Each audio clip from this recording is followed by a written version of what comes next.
So we just dealt with a situation that I wanted to share with you guys so we could all use this as a learning experience.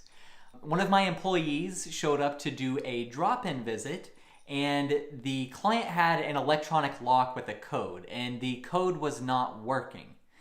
We knew that we had the right code because we had been there before, so we called the client and asked them what they would like us to do. And they said to call their emergency contact. So we did, but the emergency contact did not have a key. So if the code wasn't working for us, the code was not going to work for them either, which meant that we had to call a locksmith. And luckily the locksmith was able to get us into the home and everything ended up fine.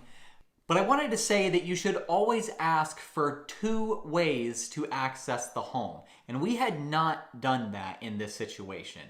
When a client tells you to use a electronic lock, you should ask them to put a key in a lockbox somewhere or to give you a copy of their house key just in case that lock malfunctions.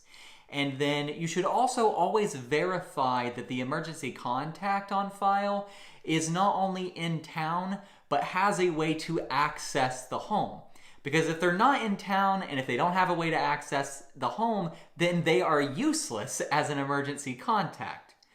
And then the third thing to mention here is that we can utilize locksmiths as pet sitters and dog walkers, but only if you have a signed contract with the client's name and address on it. We actually go a step further with that with our contract, and we actually have a clause in there that says that we can utilize a locksmith should it be deemed necessary.